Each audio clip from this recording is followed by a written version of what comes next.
Hello students, good evening to all. Today we are doing some derivations of the topic electrostats, that is the first unit of your syllabus. कुछ derivations जो CBSE में बार बार पूछी गई हैं, board exams में बार बार पूछी गई हैं, उनमें से कुछ derivations को हम कवर करने की कोशिश करते हैं. Let's see, we are starting with the first main derivation that has been asked repeatedly again and again, that is Coulomb's law in vector form. Let's see this. So Coulomb's law in vector form, हम दो charges assume कर रहे हैं कोई भी Q1 and Q2, and let's say the distance between them is R. Okay, these two charges are of the similar nature. Assume कर रहे हैं that both the charges are of the similar nature, या तो दोनों positive हैं या फिर दोनों ही चार्जेस नेगेटिव चार्जेस हैं. अगर दोनों ही सिमिलर नेचर के हैं तो क्या होगा? Of course they will repel each other. So this charge is repelling this with a force, let us से F12.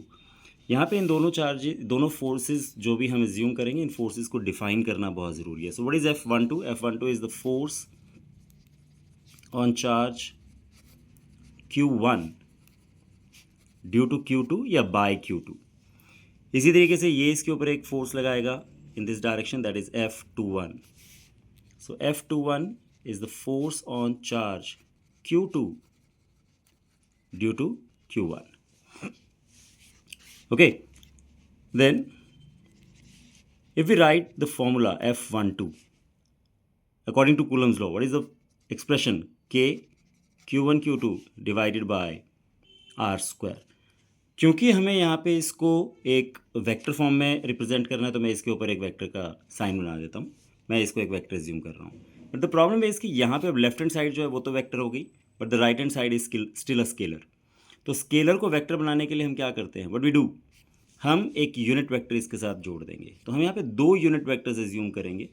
One unit vector from this to this, यानी कि from Q1 to Q2 in this particular direction, and उस unit vector को हम नाम दे रहे हैं क्या? R12. सिमिलरली इधर से हम एक यूनिट वेक्टर एज्यूम करेंगे, that is R21. Okay, so F12 अगर इक्वालिटी मेंटेन करनी है तो हमें वही डायरेक्शन का यूनिट वेक्टर इसके साथ जोड़ना पड़ेगा जिस डायरेक्शन में F12 काम कर रहा है. What is the direction of F12? F12 is acting in this direction. You can see it is acting in this direction. इस डायरेक्शन में कौन सा यूनिट वेक्टर काम कर रहा है? R21. इट्स बेटर कि आप यहाँ पे R12 और R21 को भी डिफाइन कर दें. What is R12? It is unit vector from कहाँ से कहाँ तक? From Q1 to Q2. Similarly, R21 is unit vector from Q2 to Q1. Okay, so F12 की डायरेक्शन है इधर की तरफ. इसी डायरेक्शन में कौन सा यूनिट वेक्टर काम कर रहा है? R21. R21. Equation number 1. Also, similarly, write it with F21. What is F21? K Q1 Q2 divided by R square. F21 की डायरेक्शन क्या है? This is the direction of F21. You can see F21 is acting in this direction. अगर इधर की तरफ काम करे तो इस डायरेक्शन में कौन सा यूनिट वेक्टर है? R12. So R12. Equation number 2. Also R21 is equals to negative of R12. Why? दोनों ही यूनिट वेक्टर्स हैं. यूनिट वेक्टर्स का मैग्नीट्यूड कितना है? 1. और क्योंकि दोनों की डायरेक्शंस एक ऑपोजिट डायरेक्शंस हैं, R12 इधर की तरफ है, R21 इधर की तरफ है, that's why negative sign is there. दोनों में से किसी भी एक इक्वेशन में पुट कर दीजिए. Let's say I am putting it in equation number 1.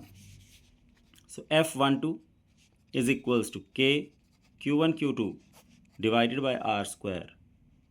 R21 की जगह minus of R12. So F12 is equals to minus K Q1 Q2 divided by R square R12. Okay, from equation number 2, ध्यान से देखिए, K Q1 Q2 by R square R12, K Q1 Q2 by R square R12 किसके equal है? F21 के. Put कर दीजिए यहाँ पे. सो F12 is equals to negative of F21.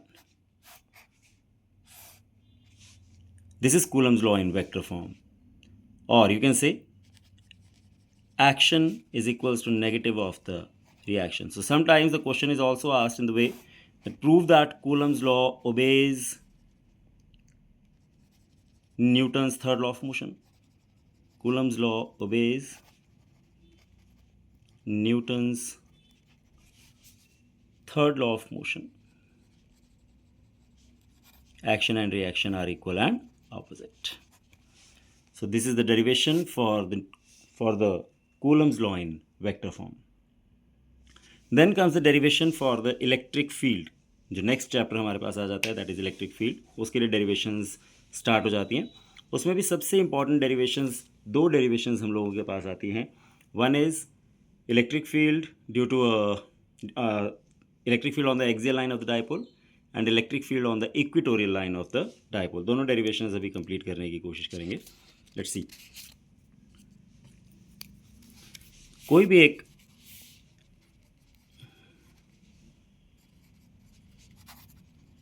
electric field at any point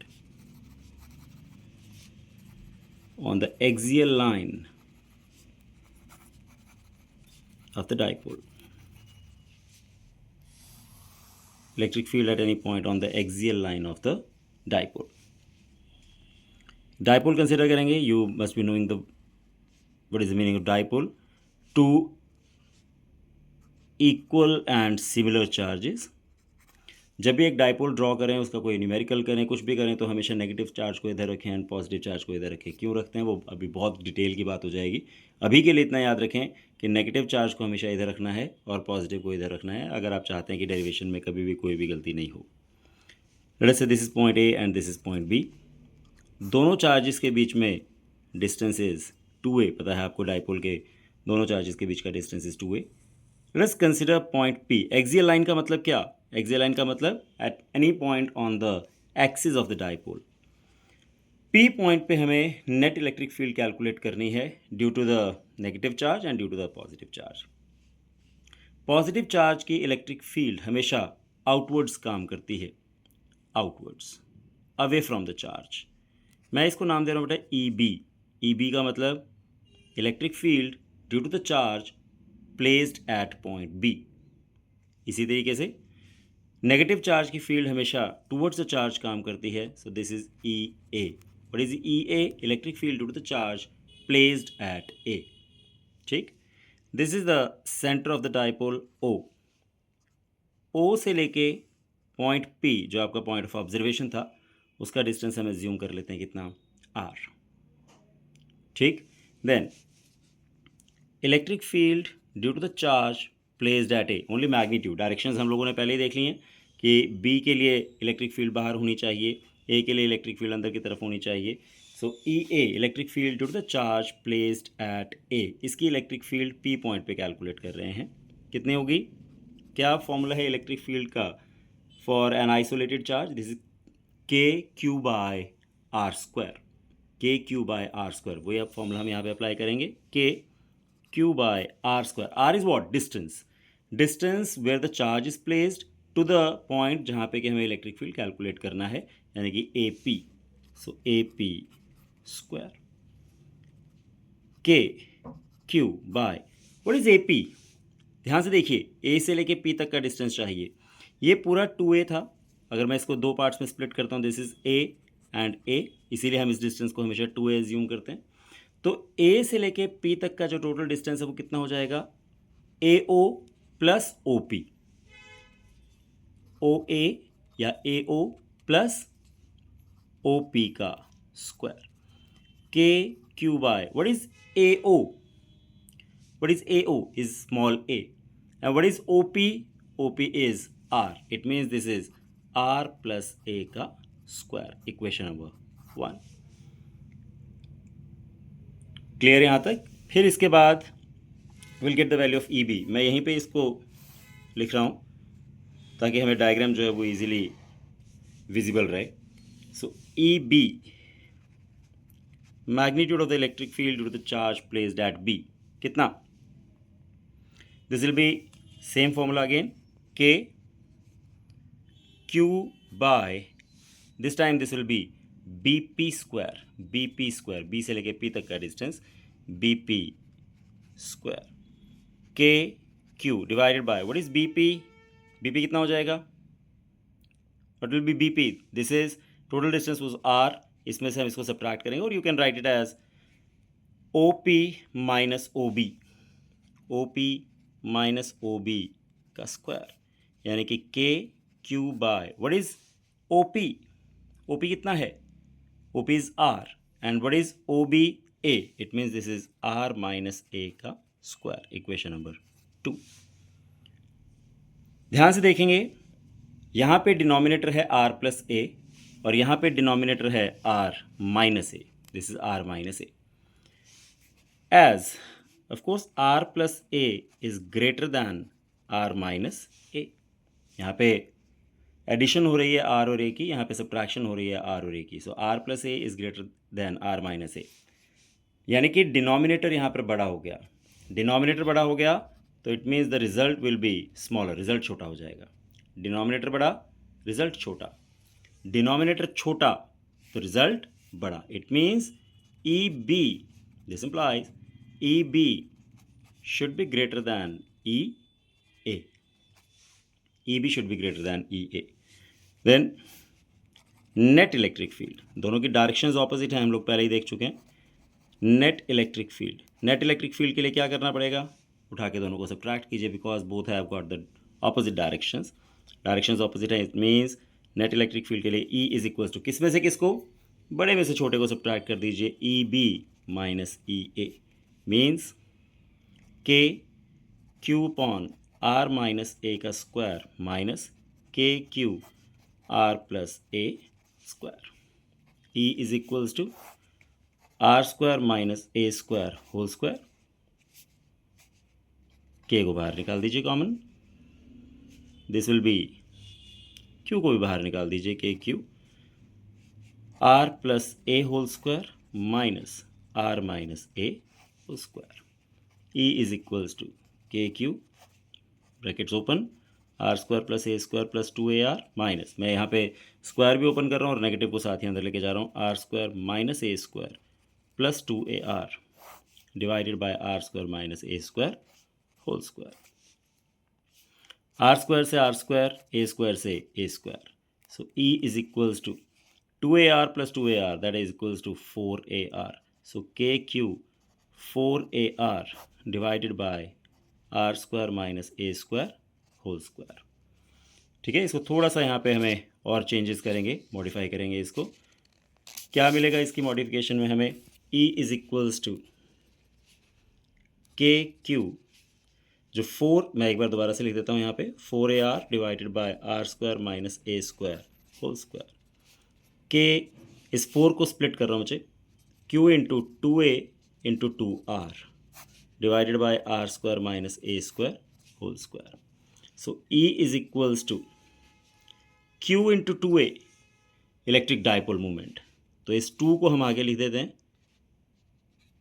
के 2 को हमने आगे लिख दिया, q into 2a is P R divided by R square minus A square whole square.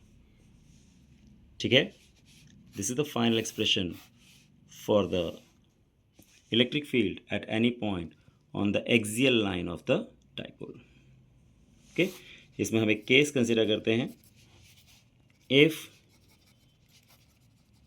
The point of observation lies far away, or if the dipole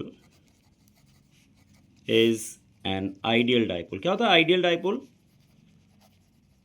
क्या होते हैं ideal dipoles, ऐसे डाइपोल्स जिनमें कि charges as big as possible और उनके बीच की जो सेपरेशन है as small as possible, charges as big as possible, separation as small as possible, they are called as ideal dipoles. अगर हम उसकी कंडीशन एज्यूम कर लेते हैं यहाँ पे तो क्या होगा, in that case R will be much greater than A, then R square minus A square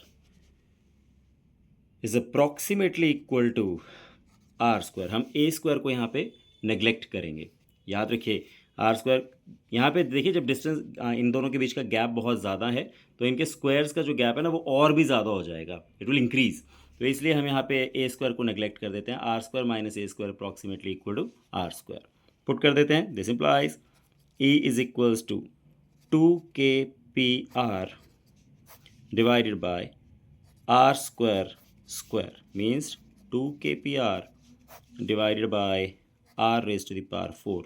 r से इसकी पावर को उड़ा दिया, 3 रहेगी power. e is equals to 2kp divided by r cube. very important formula. short dipole के electric field at any point on the axial line, this is the final expression. अगर आपके पास ideal dipole है, short dipole है, या point of observation बहुत दूर lie करता है, you will get this formula. Okay, in the next video I will put up the electric field due to the at any point on the equatorial line of the dipole. अभी आज ही put करने की कोशिश करूँगा वो भी. इसको तब तक पढ़िए, याद कीजिए. ओके, और कोई भी डाउट है तो मुझसे पूछ सकते हैं आप लोग कभी भी. ओके.